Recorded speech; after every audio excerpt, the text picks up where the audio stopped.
ఏఐని దారుణంగా మిస్యూజ్ చేస్తున్నారు. దానితో ఎంత ఉపయోగం ఉందో అంతే ప్రమాదం దాగి ఉందని మరోసారి రుజువైంది. కృత్రిమ మేధను ఉపయోగించి ఏకంగా సీఎం చంద్రబాబు, మాజీ మంత్రి దేవినేని ఉమా వీడియో కాల్ చేసినట్టుగా తెలంగాణ టీడీపీ నేతలను మోసం చేశాడు సైబర్ నేరగాడు. ఖమ్మం జిల్లా సత్తుపల్లిలో కొందరు టీడీపీ నాయకులకు ఓ వ్యక్తి ఫోన్ చేశాడు. తాను దేవినేని ఉమా పిఏనని, సార్ వీడియో కాల్ చేస్తారని చెప్పాడు. కాసేపటికే ఉమాలా వీడియో కాల్ చేసి తెలంగాణలో టీడీపీ కార్యకర్తల పిల్లల చదువులకు సాయం చేయండి అంటూ 3 ఫోన్ నెంబర్లు పెట్టి ఫోన్పేలో నగదు పంపాలని సూచించాడు. వారు నిజమని నమ్మి 35,000 పంపారు.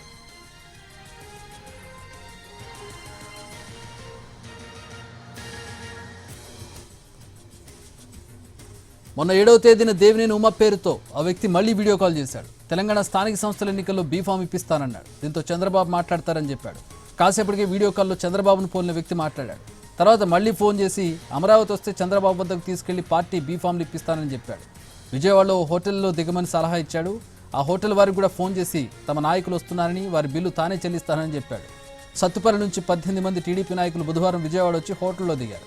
సాయంత్రం ఆ వ్యక్తి మరోసారి వీడియో కాల్ చేసి చంద్రబాబు దగ్గరికి 8 మందికి అనుమతి ఉందని, ఒక్కొక్కరు 10,000 ఇవ్వాలనడంతో వారికి అనుమానం వచ్చింది. ఈలోగా హోటల్ సిబ్బంది భోజనాల బిల్లు కట్టాలని పట్టుబట్టడంతో వారు గొడవపడ్డారు. పోలీసులు రంగంలోకి దిగి దేవినేని ఉమతో ఫోన్లో మాట్లాడారు. చివరికి ఆ వీడియో కాల్ ఏలూరు జిల్లా వాసి భార్గవ్ నుంచి వచ్చిందని తెలుసుకున్నారు. ఫిర్యాదిస్తే పరువు పోతుందని చెప్పి నేతలు వెనక్కి తగ్గారని చెబుతున్నారు.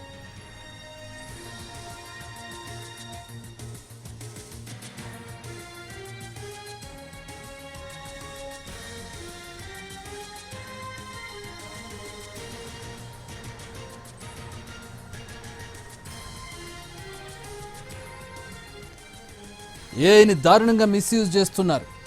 ఎంత ఉపయోగం ఉందో అంతే ప్రమాదం దాగి ఉందని ఇప్పుడు ఈ ఘటన ద్వారా మరోసారి నిరూపితమైంది. ఏకంగా సీఎం చంద్రబాబు, మాజీ మంత్రి దేవినేని ఉమా వీడియో కాల్ చేసినట్టుగా చేసి తెలంగాణ టీడీపీ నేతలను డబ్బులు తీసుకుని మోసం చేశాడు సైబర్ నేరగాడు. ఖమ్మం జిల్లా సత్తుపల్లిలో కొందరు టీడీపీ నాయకులకు వ్యక్తి ఫోన్ చేశాడు. తాను దేవినేని ఉమా పిఏనని, సార్ వీడియో కాల్ చేస్తారని చెప్పాడు. కాసేపటికే ఉమలా వీడియో కాల్ చేసి తెలంగాణలో టీడీపీ కార్యకర్తల పిల్లల చదువులకు సాయం చేయండి అంటూ 3 ఫోన్ నెంబర్లు పెట్టి వాడికి నగదు పంపించమన్నాడు. వారు నిజమనుకుని 35,000 పంపించారు. మొన్న 7వ తేదీన దేవినేని ఉమా పేరుతో ఆ వ్యక్తి మళ్లీ వీడియో కాల్ చేశాడు. తెలంగాణ స్థానిక సంస్థల ఎన్నికల్లో బీఫామ్ ఇప్పిస్తానన్నాడు. మీతో చంద్రబాబు మాట్లాడతారని చెప్పి కాసేపటి వీడియో కాల్లో చంద్రబాబును పోలిన వ్యక్తి మాట్లాడాడు. తర్వాత మళ్లీ ఫోన్ చేసి అమరావతి వస్తే చంద్రబాబు వద్దకు తీసుకెళ్తానని, పార్టీ బీఫామ్లు ఇప్పిస్తానని మళ్లీ చెప్పాడు. విజయవాడలో హోటల్లో దిగమని ఆ హోటల్ వారికి కూడా ఫోన్ చేసి మా నాయకులు వస్తున్నారు, వారి బిల్లు నేనే చెల్లిస్తానని చెప్పాడు. సత్తుపల్లి నుంచి 18 మంది టీడీపీ నాయకులు బుధవారం విజయవాడ వచ్చి ఆ హోటల్లో దిగారు. సాయంత్రం ఆ వ్యక్తి మరోసారి వీడియో కాల్ చేశాడు. చంద్రబాబు దగ్గరికి 8 మందికి అనుమతి ఉంది, ఒక్కొక్కరు 10,000 ఇవ్వాలనడంతో అనుమానం వచ్చింది వీళ్ళకి. ఈలోగా హోటల్ సిబ్బంది భోజనాల బిల్లు కట్టాలని పట్టుబట్టడంతో వారితో గొడవపడ్డాడు. ఈ గొడవలో పోలీసులు రంగంలోకి దిగారు. మొత్తం విషయం ఆరా తీసి దేవినేని ఉమాతో ఫోన్లో మాట్లాడారు. చివరికి ఆ వీడియో కాల్ ఏలూరు జిల్లా వాసి భార్గవ్ నుంచి వచ్చిందని తెలుసుకున్నారు. ఫిర్యాదిస్తే పరువు పోతుందని నేతలు వెనక్కి తగ్గారని చెబుతున్నారు.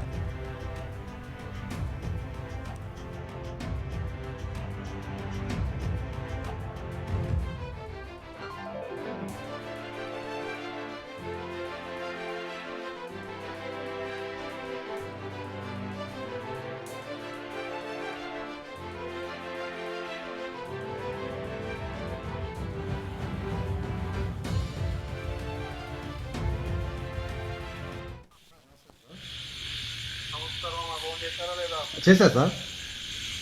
ఓకేనమ్మా, నేను నార్మల్ కాల్ చేస్తున్నాను, నార్మల్ కాల్ మాట్లాడండి. అలాగే సార్. ఓకేనమ్మా. Okay sir, thank you sir. Sir నమస్కారం సార్. నమస్కారం అమ్మా, ఫోన్ చేశారా లేదా? చేశా సార్. ఓకేనమ్మా, నేను నార్మల్ కాల్ చేస్తున్నాను, నార్మల్ కాల్ మాట్లాడండి. అలాగే సార్. ఓకేనమ్మా. Okay sir, thank you sir. Sir నమస్కారం సార్.